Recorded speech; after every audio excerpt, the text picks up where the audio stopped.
Guys, finally! Our boy Rudy can stand at attention again, and the look on his face in this scene is priceless. What a ridiculous episode today! From us seeing Julie become a future alcoholic before our very eyes, to Rudeus struggling with the fact that he might love a man, this episode's got something for everybody. Good lord. I never thought I'd be so excited to see another man's dick work. Yet here we are. The power of anime, guys. So let's just get straight into it and talk about this ridiculous episode of Mushoku Tensei, Season 2, Episode 10. So as our episode begins today, love is in the air at Renoa Academy. As Ariel says, damn, I never expected those two to end up together. You and me both, sister. But as they see Rudeus go up and talk to them, Sylphy asks herself, what about Rudy, though? He likes girls, or so I'm told, but maybe he's practicing abstinence. As he waves at her and she gets embarrassed and says no. I know what it is. Rudy's waving at Fitz, not at me. As she says, Silent turned out to be a woman, and Rudy is obviously interested in her. The two of them share some kind of special bond. Emotionally, they're even closer than Rudy and I were back in Buena. She showed up out of nowhere, but she sat there like she's always been with Rudy. What should I do? I'm too scared to step forward. Where's all my courage gone? I wish someone would give it back to me. Essentially, Sylphy feels jealous right here. But that's not just it. She also feels like Rudy forgot about her. And that if she reveals herself, that he's not gonna remember her. Which I guess is valid, but still, like I told you guys last week, it's a little silly, because she's not even giving Rudy any credit at all. But as we transition to our next scene, it's time to get an update on Rudeus' daily life at Renoa Magic Academy. As we hear, I've been at the University of Magic for almost a year. I'm 16 now. My day starts with a workout. As we see, our boy now has a training partner to practice with. As Bodygotti asks him, why do you desire strength? I know many men obsessed with the pursuit of might and renown, and there's not a decent fellow among them.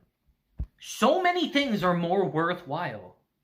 As he tells him, women, baby.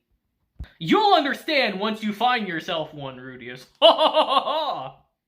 Basically a polite fuck you to Rudeus right now, as Rudy actually asks him, sir, do you know of a way to cure impotence? As he tells him, not even the demons can cure that, boy. And as we transition to our next scene, we hear, after my training session, I eat breakfast and I go to class. And it's here we see that the other students in the school have all started to avoid Rudeus. As he says, people are scared of me these days after what went down with Bodygotti. As we see even King Kong over here avoids him. As Lenny and Persena tell him, cut her some slack, boss. Gladia's heart was in the right place. Meow. As Persena tells him, you have so many more minions nowadays that it's tough being number 2. As Lenny is just like, I'm number 2. Meow. As Rudy tells him, hey, you can both be number 2. Sort of. And it's here they tell him, look, you just don't get it, boss. Every organization needs a clear hierarchy. Meow. And since you can beat Fitz, you run this school now. As Rudy's like, me take charge of the school? No, I could never. Although. And boy, what a different school that would be. Panties would be everywhere, guys. But as we transition to our next scene, guys, it's lunchtime. As Rudeus overhears people saying, yo, is that Rudeus? Can you believe he took down every other special student in his first year? I saw him beat the Demon King. He won in one shot. One! As Rudy's like, talk like that strokes my ego, but I don't want to let it go to my head. And it's in this moment we see that a wild Demon King has appeared, as Bodygotti comes and joins them for lunch. As we see our boy is on a strict liquid diet, clearly. And after watching this man chug it down, Julie says, "Master, that thing His Majesty is drinking looks good." As Bodygotti's like, "That's a dwarf for you. I'm impressed she knows quality at a glance." As Zenoba asks if Julie can try some of it. And he says, "Sure, drinking alone's no fun at all. Let me give this child alcohol. Don't stop at a drop. Guzzle it away." Bro, and Julie puts it away, bro. She chugs the shit out of it. Bodygotti just made a future alcoholic in the making. But alcoholism aside, as we transition to our next scene, it's time to meet Nanahoshi again. As we hear, "Next up, summoning experiments in this lab covered in magic-resistant brick." As Rudy says, "I just pour mana into circles that Nanahoshi came up with on her own. Most proven summoning circles are supposedly lost. But she studied their principles, and by experimenting with a lot of different circles, she's managed to invent a few original spells. But it's here we see that this attempt failed." As Rudy says, "She's trying to brute force a solution by testing more circles than I can count." As he asks her, "So what's the point of this experiment anyway?" She tells him, "It's to summon a person from our world." As Rudy says, "It shouldn't be possible, but if she can summon someone, she can make a circle to send them back. At least, that's what she hopes." And it's here Rudeus makes a really good point, actually, as he says, "That's all well and good, but if you summon another person, won't that cause another disaster?" As Nanahoshi tells him, "Naturally, I don't plan to let that happen, but if I can prove more theorems, I'll be able to hypothesize why that disaster occurred." As Rudy tells her, "I'd kind of like to learn summoning magic too." And she tells him, "Look, summoning's my lifeline. I gotta be careful about sharing it." As Rudy says, "You promised to teach me everything you know though, remember?" As she tells him, "Fine, I'll tell you one thing after this experiment. You'll get all my results once the experiments are over and I go home anyway. So for now, try to be patient." As she throws the book at him and says, "If you want to know that badly, do your own research, you bum." And as we transition to our next scene, we hear, "After dinner, I give Julie magic lessons. And then we make figures. But her mana capacity is nowhere near enough, and she's got no finesse. Sure, she's good with her hands, but she's only just started using sculpting tools, so her skills are a little rough. But we've got to look at the long term here." And as Rudy's walking home, he thinks to himself, come to think of it, I haven't been to the library as much since I met Nanahoshi. I still have no cure for my condition, and I haven't been seeing much of Mr. Fitz anymore, have I? I'm sure Sylphy loves that. But it's here as we transition to our next scene, we see that our boy Rudy gets a letter from Soldat telling him that he's in Sharia for a clan meetup and that he'd like to eat together for old time's sake. So naturally, Rudeus goes and meets our boy Soldat. By the way, guys, I do kind of want to point this out because it made me laugh.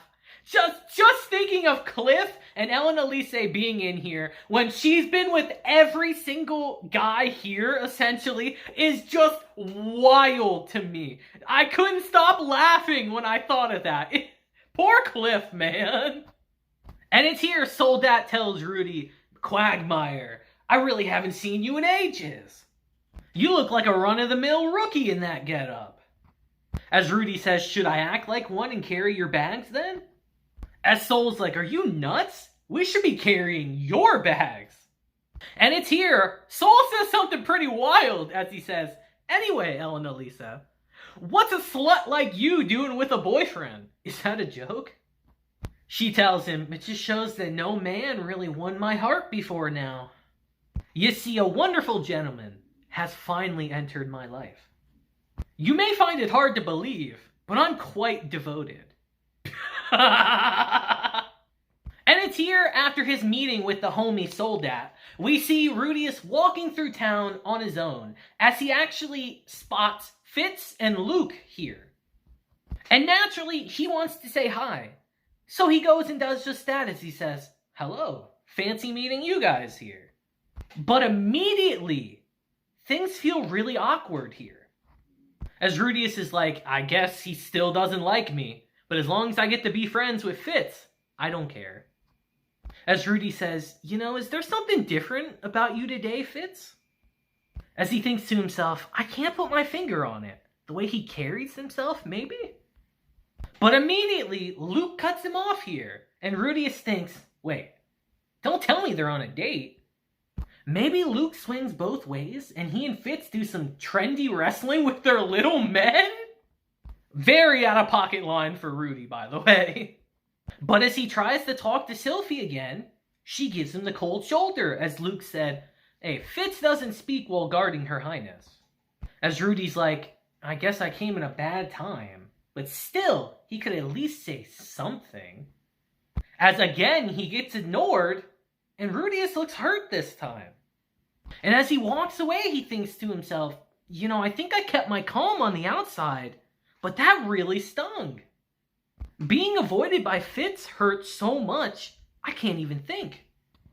And it's here, we see Rudeus is genuinely really upset with this. As he says, "I can't figure out why Fitz has been avoiding me. I don't remember doing anything to offend him." As he says, "I want to talk my feelings over with someone. But actually, I just want to gripe." As he says, "I'm pretty sure Zenoba's at the Mages Guild for Blessed Child Research. Can't talk to him. Lenny and Persena probably wouldn't be good listeners. They'd probably make fun of me." True. Nanahoshi kind of has her hands full, so she might not listen to my problems. And as Rudeus heads to the library, he runs into the person that's at the heart of this problem, A.K.A Sylphy. As she greets him like normal, and he says, "Yeah, that's just his usual self." But it's here, we see Rudeus is genuinely irritated, as he tells her, "Why'd you ignore me earlier?" As Sylphy tells him, "I'm not allowed to speak while I'm on duty. I am Silent Fitz, after all. People don't take me seriously because my voice sounds childish. So I'm not allowed to speak in public, especially when guarding Ariel." As Rudy tells her, "I didn't see the princess with you." And Sylphy says, "She was in a shop nearby. But we see that Rudeus is not buying this shit at all. And it's here Rudy starts thinking to himself that, I'm not sure, but I think Ariel disguised herself as Fitz somehow. She avoided me earlier because a careless chat could blow her cover. It wasn't a sign that Fitz hates me. Yeah, that's gotta be it. He's gotta rationalize it to himself." As Rudy says, "Man, I was really worried that you hated me now." As Sylphy tells him, "How could I ever hate you?" And our boy Rudy was smitten right here. And it's at this point, our episode starts to get a little wild, as Rudy thinks to himself, every little thing he does sticks with me. The way he scratches behind his ears, the way he stretches when he finishes work, the scent in the air when he passes in front of me, and most definitely, that smile. I can't get that bashful smile out of my head." As Rudy says, "I know what all these symptoms point to." As he blushes and says, "This is love. I'm in love with a man." As he has to actually try to rationalize it and think to himself, wait, is he really a man though? So now we're on the search to find that out, as he actually goes to the vice principal and says, "Sir, I wanted to ask you about Fitz." As he tells Rudeus, "Forgive me, my superiors have asked me not to speak of him." As Rudy's like, "Could you at least tell me his sex?" As the vice principal's gotta be thinking to himself, "Bro, what?" As he tells Rudeus, he is a man. But Rudy doesn't believe it, as he tells himself, it sounds like someone's putting pressure on the vice principal. As he goes to the library and thinks to himself, What would I do if he did turn out to be a woman? Would I ask him out? As he says out loud, damn, I wish I could at least jerk off. And who should overhear that, of course, but Sylphy, who conveniently didn't hear it. As Rudeus, in his shock, falls and actually brings Sylphy with him, and we get a very interesting situation. And as these two are staring at each other closely, Rudy figures it out and says, Fitz, you really are a woman. And naturally, this is bad for Sylphy. She freaks out as she runs away screaming, I'm a boy, damn it! As Rudy's just left there like, so Fitz is a woman, huh? That's a big deal. But more importantly, it stood up finally! Holla frickin' Luya! As Rudy's like, still though, I guess Fitz wants to hide it, huh? As he thinks, that's right. She has helped me lots of times. If that's what she wants, I'll do my best to keep treating her as a man. Mr. Fitz definitely holds the key to curing my ED. But I can't get any more intimate with her right now. As he literally checks at the source and says, I guess my cure is still far from complete, huh? And on that ridiculous note, our episode ends. What a ridiculous episode, guys. Literally, if these two would just sit down and talk, especially at this point, I think they'd figure it out. What's going on here, who they really are, but I feel like that's coming soon. But this episode, guys, our boy got his dick to work again. Small victories. Just absurd. I can't wait to see what happens next. Mushoku Tensei has been a slice of life these past couple weeks, essentially. And I'm kind of here for it. I want to see how this concludes. So hopefully we see that soon. So let me know your thoughts on this episode. I'd actually really like to hear them this week. But until next time, guys, I hope you all have a great day, week, month, and year. And until then, deuces, have a blessed day. And I'll see you guys next time. Deuces.